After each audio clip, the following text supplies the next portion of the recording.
Nesta casa eu me encontrei, entrei e aqui dentro vi saída. Sim, foi nessa casa de amor que as benesses do labor cicatrizaram minhas feridas. Boa noite, Lídia. Depois seja bem-vinda. Paulo Henrique, muito boa noite, seja bem-vindo. Rosângela, boa noite. Leda, seja muito bem-vinda também, uma boa noite para você.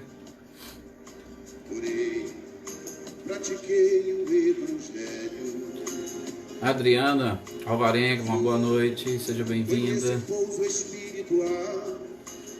Olá, Fátima, boa noite. Michele, boa noite também, seja bem-vinda. Reinaldo e Cecília, muito boa noite, um prazer contar com vocês.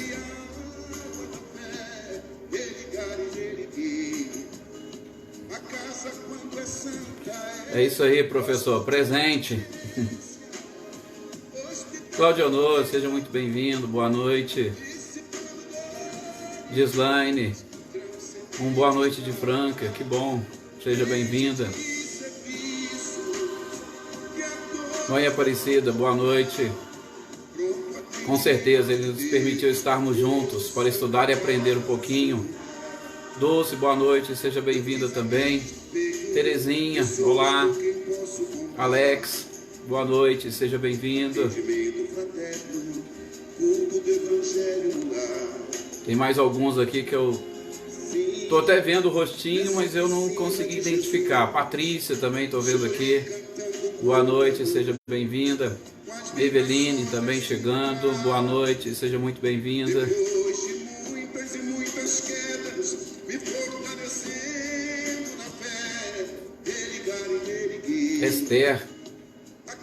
Esther Almeida, boa noite, Esther. Seja muito bem-vinda, é um prazer tê-la aqui conosco.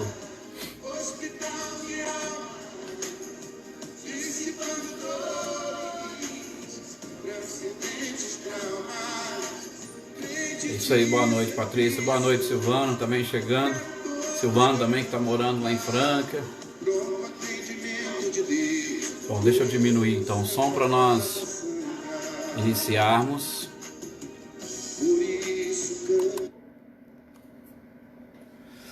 Anitta, Tuca, boa noite, seja bem-vinda. A Célia também está chegando, boa noite. Então convido todos vocês agora nesse instante a afirmar o pensamento, principalmente procurando na própria espiritualidade as energias necessárias, sobretudo, para que nós consigamos, nesses instantes em que estaremos reunidos, nos concentrarmos um pouco nesses ensinamentos que a espiritualidade nos preparou para esta noite. Elementos gerais do universo. Uma parte científica da nossa doutrina, mas que reputamos de grande relevância para o entendimento e, sobretudo, para conseguirmos as respostas que fazemos constantemente. O que somos? De onde viemos? Por que aqui estamos? Para onde vamos? E muitos outros questionamentos individuais e particular que todos nós fazemos no nosso dia a dia. Mas há uma parte científica que com certeza muitos de nós às vezes fugimos por conta de alguns fatores complicadores, sobretudo no entendimento do que a ciência pretende nos dizer.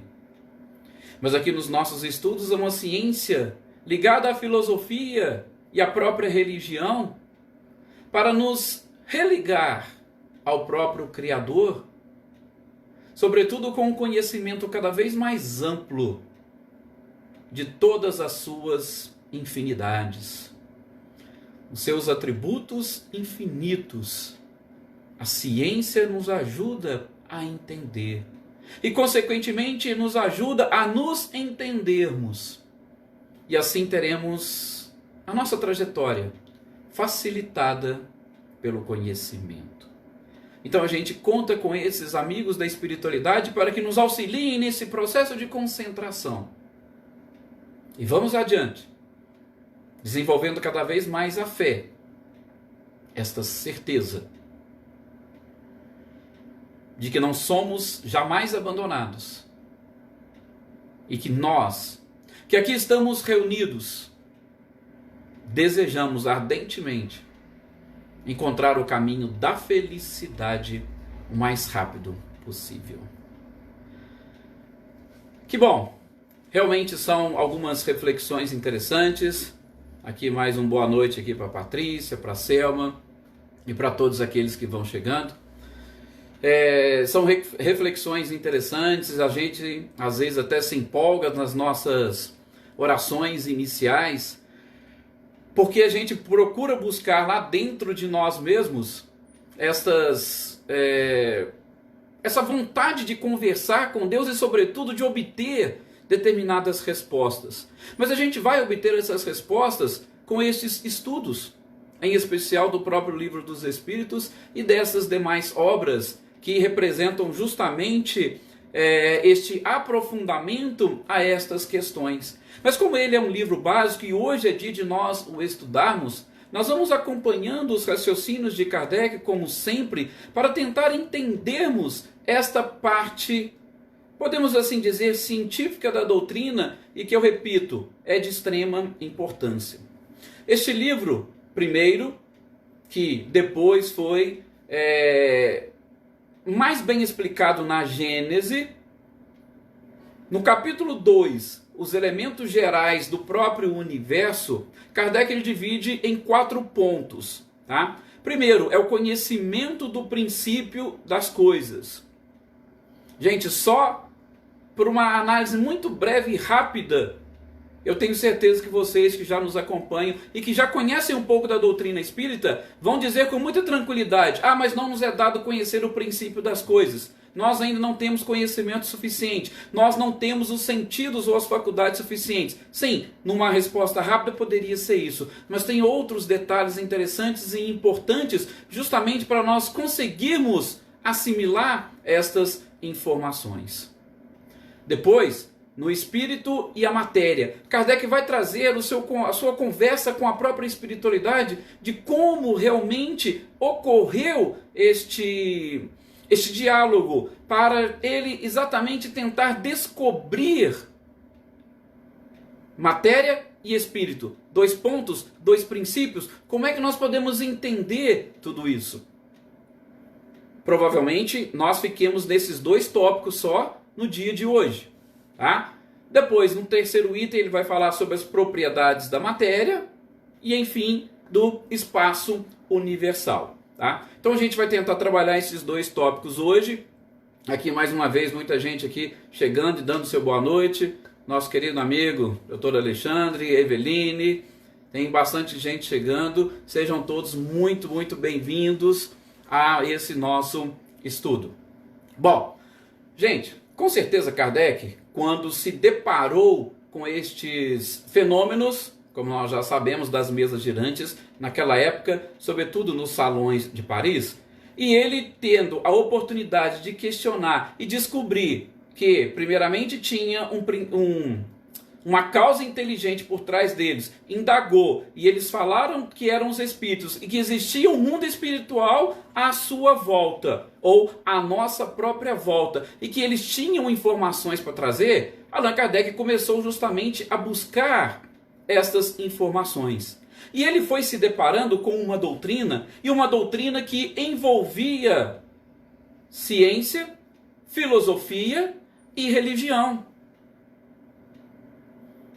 Por isso nós chamamos de uma doutrina. Inicialmente, ele foi identificando aspectos e ele não queria, ao que nós percebemos, sobretudo no início, ele não queria muito essa questão da própria religião ou envolver a religião, porque com certeza era um caminho muito tormentoso, em especial naquela época. Por isso que nós vimos quando estávamos estudando a introdução do Evangelho segundo o Espiritismo, que ele começou a escrever essa obra, inclusive separado, quietinho, escondido, não falou nada para ninguém. Mas com certeza tudo isso fazia parte do arcabouço doutrinário. Mas, quando Kardec vai desenvolvendo tudo isso, ele vai percebendo a ligação de todos estes temas. Nós, hoje, que estamos estudando Kardec, nós não poderíamos deixar ou abandonar da mesma forma este conjunto de temas, abarcando todos esses estudos, ou essas disciplinas, ou estes campos da sociedade que são necessários ao nosso conhecimento. Em especial, científico, de uma forma bem mais ampla, tá? Todos os tipos de ciência, física, química, biologia. O filosófico, justamente nessa busca de um conhecimento, sobretudo um conhecimento de nós mesmos e dessa relação nossa com o Criador, porque a filosofia tenta desde o início dos tempos responder esses questionamentos, e a própria questão da religiosidade. E sobretudo, nessa questão da religiosidade, é que nós estamos chamando a atenção para essa pequena introdução, uma vez que vamos estudar elementos ou coisas relacionadas com a própria ciência, o que a ciência tem a ver com a religião. Sobretudo porque muitos movimentos, e a gente pode começar citando um dos principais, o iluminismo. Naquela época, o objetivo principal era justamente quebrar aqueles laços, cortar aquele vínculo, sobretudo com as religiões daquela época, que dominavam o saber e o conhecimento. Um dos grandes objetivos desse movimento é justamente quebrar. Opa, peraí, nós somos independentes e nós podemos ler, nós podemos estudar, nós podemos questionar Deus. Nós não estamos satisfeitos simplesmente em saber que tudo foi Deus, que tudo que Deus criou e pronto e acabou. Não, nós precisamos de uma independência. E a gente sabe de muitos cientistas que foram inclusive mortos ou condenados, exatamente por quê? Porque não estavam seguindo as normas ou determinações das crenças religiosas da época. E essas crenças impediam inclusive a própria ciência de evoluir. Então, quando nós passamos ou começamos a avançar, por exemplo, quando nós descobrimos tanto na teoria do criacionismo, quanto a própria teoria do evolucionismo, que devem ser trabalhadas em conjunto, nós começamos a divisar um universo infinito. A nossa visão de Deus começou a se alterar. Claro. Por quê? Porque o desconhecido começou a chegar até nós e a gerar, sobretudo, determinadas dúvidas, questionamentos. E esse desconhecido, a gente precisava também nos aprofundar, sobretudo da sua origem. Nós estávamos vindo de um conceito ou de um conhecimento onde Deus era o criador de tudo. Agora, só que esse tudo é maior do que a gente imaginava. Então esses movimentos proporcionaram justamente um avanço, primeiro quebrando esses laços com a religião, e a ciência pôde avançar. E a ciência avançando, a gente sempre lembra da frase de Louis Pasteur: um pouco de ciência nos afasta de Deus, muita nos aproxima. Então esses estudos não estão totalmente dissociados. É interessante e importante nós aprendermos sim um pouco de ciência, sobretudo para adquirirmos ou termos acesso a determinadas respostas que vão com muita tranquilidade libertar a nossa consciência e servir como este grande objetivo que o próprio Cristo nos propôs, um consolador, uma doutrina consoladora. Agora nós podemos, com a ciência, sondar um pouco mais dessas leis que regem este universo e este universo infinito. Portanto, isso não representa nenhum tipo de invasão da ciência na religião, ou da religião na própria ciência, ou da filosofia. Não. Por quê? Porque todas essas disciplinas se comungam, elas têm que estarem sempre acompanhadas para que o conhecimento não fique também manco. Daí a importância destes termos e destes temas científicos que nós vamos procurar nos aprofundarmos um pouquinho agora. As questões nessa parte são das 17 até a 36. E a gente já vai ver Kardec perguntando logo lá no início se seria aquilo que nós falamos na nossa introdução. Seria realmente possível nós termos o conhecimento do princípio das coisas? A resposta é muito clara. Não, por quê? porque nós ainda não temos o conhecimento ou uma capacidade o suficiente para sondar estes mistérios. Sequer nós temos uma noção de infinito.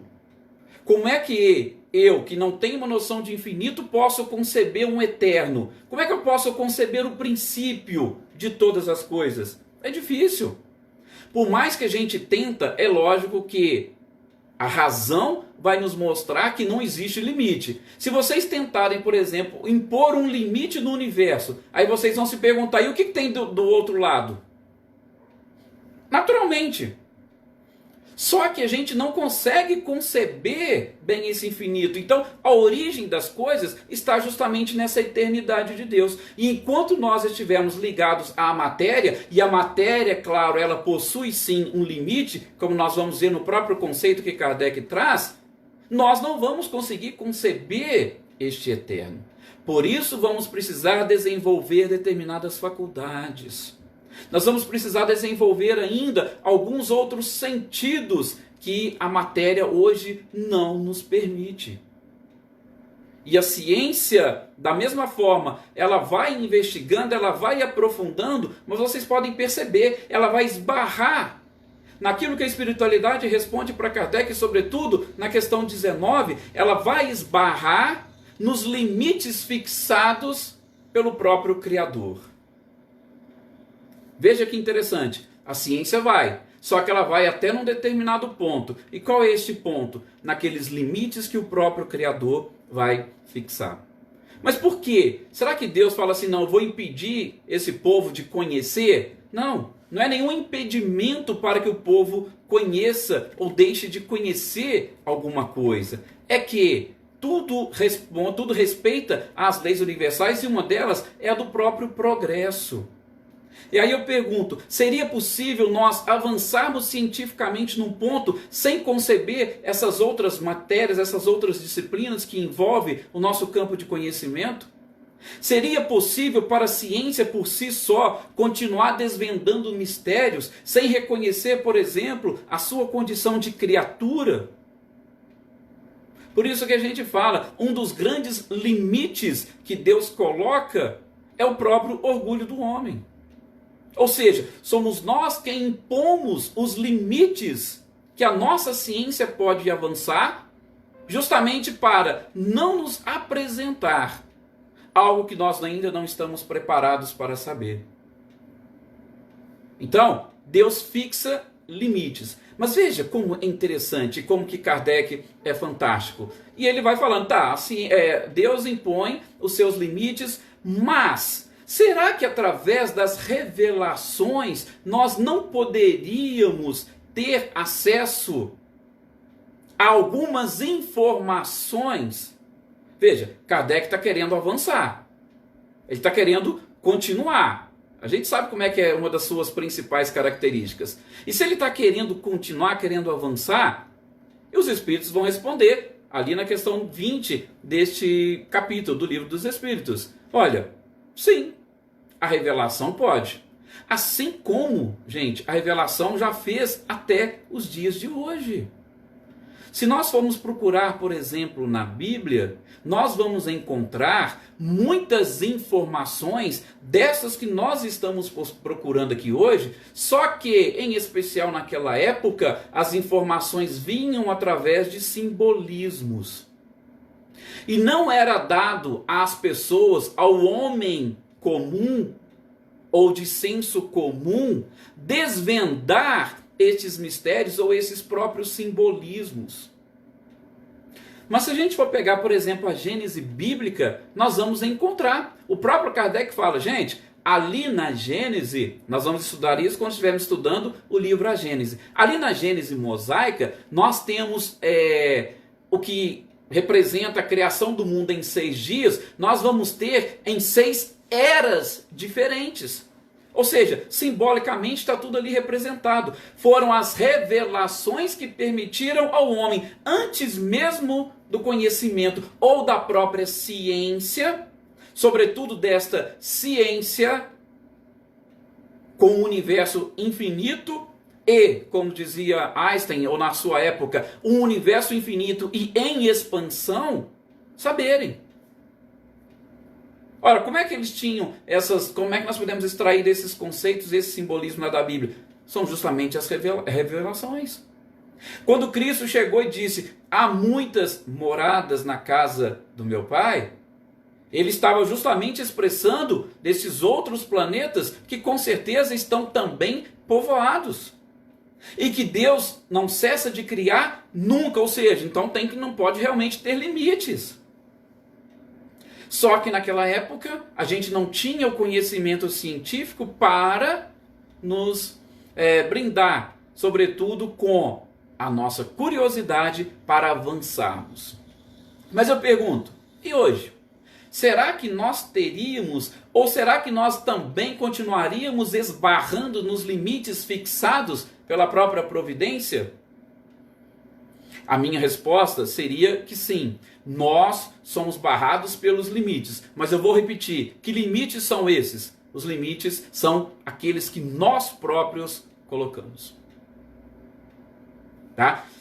Sobretudo quando a gente passa a analisar a humanidade de uma forma geral. Por quê? Porque, gente, eu em particular, cada um de nós podemos muito bem sair, avançar espiritualmente, moralmente, e logo logo a gente nem habitar mais esse planeta, a gente já ir para mundos mais evoluídos, e lá a gente vai ter conhecimento de mais coisas, são mais informações.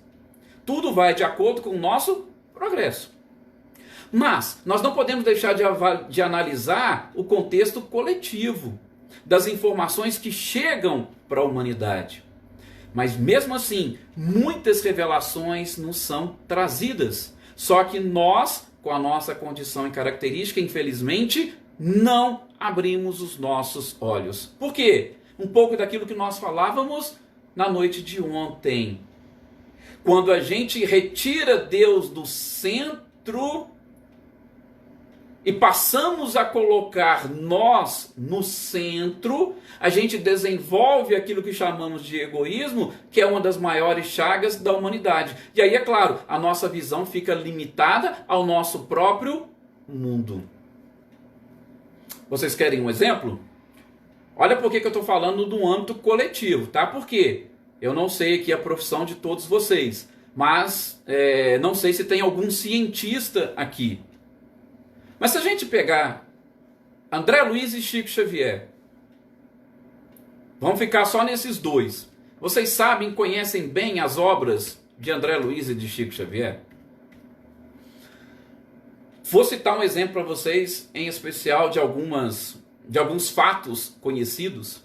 Por quê? Gente, André Luiz antecipou, mais ou menos, isso é uma média, tá? Em 50 ou 60 anos, muitas descobertas científicas que apenas agora, ou no século 21, que a sociedade científica está conseguindo entender e descortinar. Então veja, uma revelação que veio na década de 40 e 50, através de um médium, Chico Xavier, que tinha só o primário, e trouxe tantas informações científicas, mas por que nós não debruçamos em cima dessas obras dele para tentar justamente descobrir e cientificamente buscar provar?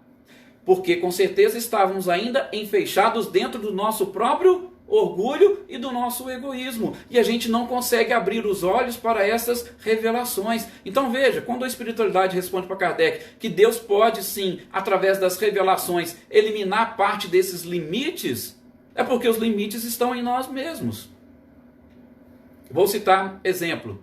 Quem conta muito disso, dessas experiências, é o próprio Décio Iandoli Júnior, que é médico, pertence à Associação Médico Espírita do Brasil, e ele fala muito da Marlene Nobre. Eu também tive a oportunidade de acompanhar muitas das suas palestras. Marlene Nobre era um espírito também fantástico, que comandou a Associação Médico Espírita por muito tempo. E ele conta, num dos episódios, que Marlene Nobre estava terminando um livro. E nesse livro que ela estava escrevendo, ela também era médica, ela escreveu sobre a micorriza. Tá? A micorriza nada mais é do que uma relação existente entre a raiz de uma orquídea e certos fungos. Tá? Não preocupem com esses termos, não. Só estou exemplificando para vocês como que Deus permite, através da revelação, nós anteciparmos muita coisa através da ciência, a gente que não consegue, a gente deixa de lado, tá? E aí o que acontece? Ela escreveu e colocou isso no seu livro, que na micorriza, ou nessa relação existente entre as raízes da orquídea e determinados fungos, é uma relação parasitária. Ela pegou, escreveu e teve uma espírita bióloga que, lendo o livro dela, chegou para ela e chamou atenção. Falou: doutora Marlene, a senhora equivocou-se aqui no livro. Por quê? Porque a relação existente entre a raiz da orquídea e certos fungos é uma relação simbiótica, ela não é uma relação parasitária. Inclusive, gente, até hoje, vocês podem pesquisar no dicionário. Se vocês jogarem lá, micorriza, vocês vão ver que está escrito lá que é uma relação simbiótica. Aí a Marlene Nobre, não muito satisfeita com aquilo, porque ela tinha visto em André Luiz e ela conhece quase que todas as páginas de cor das obras de André Luiz. Ela falou para o Décio, que dava aula numa faculdade, falou: Décio, tem jeito de você pesquisar isso para mim? E aí o Décio chegou, foi conversar com uma colega dele, doutora em biologia, e fez o seu doutorado, a sua tese foi justamente em cima de orquídeas, que era a especialidade dela. E ele chegou e perguntou para ela: ô colega, a relação que existe de micorriza, ela é parasitária ou simbiótica? E o Décio ainda conta nas suas palestras que ela até levou um susto. Mas peraí, primeiro o médico me perguntar dessa relação, não tem nada a ver uma coisa com a outra. E segundo, como é que ele sabe e conhece esses termos? E ela não queria responder de pronto, ela falou: olha, espera então que eu vou pesquisar, me dê uma semana que eu te trago a resposta. E ela foi e procurou um orientador dela de doutorado, que estava terminando o seu pós-doutorado, e ela fez a pergunta para ele. E diz ela que ele também assustou. Por quê? Porque ele estava terminando a tese de pós-doutorado dele, e a tese dele era justamente isso. Ele estava demonstrando que, ao contrário de tudo aquilo que o povo estava falando, a relação da micorriza era justamente parasitária. Só que ele assustou mais por quê? Porque ele ainda não tinha publicado os seus estudos. E ele assustou por quê? Porque no mundo científico é uma relação simbiótica. E aí quando veio, trouxe a resposta. Mas onde que está essa resposta? Em André Luiz. Gente, no século XXI estão fazendo pesquisas de pós-doutorado para comprovar aquilo que André Luiz já falava na década de 40. Isso não é revelações científicas que, se nós estivéssemos despidos do orgulho e do egoísmo, nós não estaríamos bem mais avançados, sobretudo no campo do conhecimento? Por isso que a espiritualidade fala, falta-nos ainda o aprendizado moral, porque quando a gente despir-nos do egoísmo e do orgulho, a gente vai ter acesso a muito mais informações. Agora, eu pergunto para vocês, quem de nós já conseguiu buscar, principalmente nessas obras, informações dessa natureza? É lógico que é algo muito mais, de novo, repito, para cientistas. Mas esses dias, falando inclusive com um amigo, o Acácio lá de Pirassununga, ele mesmo falou para mim, e ele é um estudioso, falou: Edson, eu não consigo ler Evolução em Dois Mundos. Ainda brinquei com ele, faz o seguinte, Acácio, pega o livro e leia, esqueça as palavras difíceis, vai lendo, e vai extraindo ou grifando aquilo que você entender, que você achar interessante. Que eu garanto para você que na segunda ou terceira leitura você já vai ver com outros olhos essa obra. Tá? Então, gente, isso é um exemplo.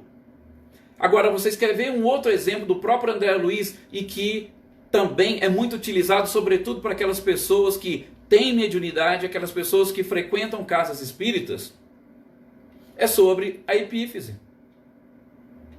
Em 2014, portanto, 5, 6 anos atrás, foi divulgado um estudo numa revista internacional de neuroendocrinologia, justamente falando sobre esta obra de André Luiz no mundo maior, onde ele e os estudiosos pegaram, tá? Separaram 21 pontos ou características da glândula pineal que André Luiz coloca no seu livro. E cientificamente estão comprovando que tudo aquilo que ele falou há 60 anos atrás é verdade. Agora, nós utilizamos a nossa glândula pineal direto. Sabemos muito das relações, sobretudo no campo da mediunidade. Mas será que a gente já conseguiu aprofundar nesses estudos para nos conhecermos um pouco mais e melhor? Aí estão alguns exemplos de como que as revelações, que está lá na questão número 20 do Livro dos Espíritos, pode antecipar e, sobretudo, eliminar esses limites fixados pela própria providência divina, que eu repito, não é nem pela providência divina. Eu posso garantir que, infelizmente, é por conta dos nossos próprios limites morais, sobretudo orgulho e egoísmo. E não para por aí. Na sequência, nós vamos passar para a segunda parte, justamente naquele conhecimento sobre espírito e matéria. O que é espírito? O que é matéria? Essa é uma pergunta que Kardec vai fazer para a espiritualidade. Aliás, ele faz várias perguntas. A primeira delas é justamente para saber que se a matéria ela existe desde quando Deus existe, ou se Deus é quem criou a matéria. A resposta foi muito clara lá na questão número 21. Só Deus sabe. Ou seja, nem os espíritos têm acesso a essas informações. Realmente só Deus é capaz de saber isso. E Kardec, também não muito satisfeito, ele pergunta, mas espera aí, então como é que nós podemos definir a matéria? Kardec estava preocupado, ele queria saber das coisas, normal, como todo curioso. E assim como nós também precisaremos ser cada vez mais curiosos. Aí como é que eu posso definir? Aí Kardec fala, posso definir a matéria então como aquilo que tem uma extensão, aquilo que tem um limite, e sobretudo um limite que os meus sentidos é capaz de identificar? A espiritualidade vai falar para ele, olha, isso aí é palavras que vocês mesmos utilizam. Vocês estão falando isso, mas a matéria, ela também pode estar de uma forma muito mais sutil que os seus sentidos não são capazes de identificar. Pronto. Já começou a complicar um pouquinho mais para nós, né? Por quê? Se achássemos que, ou se até então estávamos achando que a matéria é só isso que nós temos contato e acesso, não. A matéria é algo mais além. Mas o que é este algo mais além? Kardec foi tentando buscar. Então, peraí, se vocês não conseguiram falar isso, será que eu posso dizer então, ou se eu juntar o espírito aqui, o conceito de espírito, será que eu vou conseguir entender? A espiritualidade fala, olha, Kardec, espírito e matéria são duas coisas. Daqui a pouco a gente vai comentar a questão 27, que é super, hiper interessante. Aliás, eu acho que não vai dar para comentá-la hoje, não vamos comentar no próximo encontro. Tá? Se eu tenho um espírito, que é uma parte, que é uma criação, e eu tenho a matéria, que é uma outra criação. Então, peraí, o espírito é alguma coisa ou ele é algo... Não, eu tô meio confuso, como diz Kardec. Se ele não é alguma coisa, ou se ele é alguma coisa, será que ele não pode ser matéria? Então, será que o ideal não seria eu chamar o espírito de uma matéria inteligente e a matéria propriamente dita eu chamar de matéria inerte? Olha só como Kardec foi tentando descobrir o que estava acontecendo e quais são esses princípios. E a espiritualidade vai falar, olha, tudo é questão de palavras, mas mais ou menos eu vou te explicar, ó, a matéria nada mais é do que um instrumento que retém o espírito, que limita o espírito. E é um instrumento de que o espírito se serve e ao mesmo tempo sobre o qual ele exerce a sua ação. Essa foi a resposta à questão 22A do Livro dos Espíritos. Então a matéria é o laço que detém o espírito. Também a matéria é um instrumento do próprio espírito. O espírito não tem como agir. O espírito só pode agir sobre a matéria. O espírito não pode agir sobre o espírito. Ele só pode agir sobre a matéria. E é justamente na matéria que o Espírito vai exercer a sua ação. Essa foi a resposta da espiritualidade. Você quer uma definição de matéria? Então tá aí. E eu pergunto, será que ficou claro para nós essa definição da própria espiritualidade? O espírito inteligente, também, na questão 23, eles vão falar para Kardec: nós não temos como lhe mostrar ou como falar para vocês qual que é a sua natureza íntima, porque até mesmo nós desconhecemos. A natureza íntima do espírito nós desconhecemos. E já vou adiantar, porque Kardec perguntou, também não se confunde com a inteligência. Espírito é uma coisa, a inteligência é um atributo, é uma qualidade do espírito. Então não é o espírito. Mas o espírito pode ser então um desdobramento da matéria? E o que vocês acham? Será que o espírito pode ser um desdobramento da matéria? A espiritualidade falou, não, o espírito não se confunde com a matéria. Mas aí qual matéria? A matéria de uma forma geral? Não. Esse princípio material que Kardec tentou definir e que nós conhecemos, que é aquele por onde e onde o próprio espírito age. Não se confunde com a matéria, são coisas distintas, como nós vamos ver na questão 27. Nós temos então dois princípios no universo, pergunta Kardec à espiritualidade. Sim, o espírito e a matéria. E acima de tudo, Deus.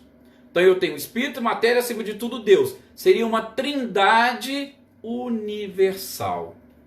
Mas gente, nessa mesma questão 27, a espiritualidade acrescenta um detalhe. Ele acrescenta o chamado fluido. Sobretudo o fluido cósmico universal, que vai ser justamente o elo de ligação para nós, inclusive, conseguirmos entender, mas que nós não vamos falar sobre ele hoje, porque vai precisar de mais tempo, e nós vamos deixá-lo para o nosso próximo programa, para a próxima quinta-feira, quando estivermos falando aqui do Livro dos Espíritos, tá? Então, espírito e matéria são duas coisas distintas, são dois princípios do universo. E acima desses dois princípios está Deus. O espírito, ele é independente da matéria. A matéria não existe, não acontece nada com ela sem a ação do espírito. Por isso que Kardec chega ainda a falar em matéria inerte. A gente só seria capaz de conceber o espírito através dos nossos pensamentos, nem palavras, tá? Muito menos sentidos, para tentar identificar. O único seria o próprio pensamento, que poderia, lá muito longe, tentar conceber. Mas, no próximo programa, quando a gente estiver falando do fluido cósmico universal, a gente vai jogar mais uma pitadinha aí. E aí eu espero que fique um pouco mais claro para vocês. Agradeço mais uma vez a todos por estarem aqui participando conosco. Eu sei que este é um assunto realmente delicado. Qualquer dúvida, pode depois colocar lá, postar lá na página do Facebook da Aliança Municipal. A gente vai respondendo para vocês de acordo. Só que eu não posso estender aqui por conta do nosso próprio tempo. E eu vou deixar para falar deste fluido cósmico universal, porque ele é muito interessante e ele vai estar vinculado, sobretudo, com os outros dois próximos tópicos, que é justamente a propriedade da matéria e essa própria criação do universo. Espero que tenha contribuído um pouco com esses estudos. Vamos aprofundar um pouquinho, ou pelo menos vamos quebrar parte desses paradigmas que nós temos com relação à própria ciência. A ciência é muito importante para nós, e quando nós começarmos a dominá-la, a gente vai também dominar muitas coisas que acontecem à nossa volta. Sobretudo, nós vamos ter, inclusive, o controle sobre o nosso próprio organismo, que eu acho que é uma coisa que todos gostariam de fazer. E no campo da mediunidade, mais ainda. No campo das curas, como Jesus fez à sua época, muito mais. Por quê? Porque ele conhecia todos esses segredos. Ele sabia como agir e como atuar na própria matéria. É o que nós estamos tentando aprender com esses princípios básicos e elementares. Muita paz a todos vocês, uma excelente noite e amanhã estaremos aqui mais uma vez, só que amanhã estudando mais um trechinho do livro dos Médiuns. Fiquem com Deus e muito obrigado.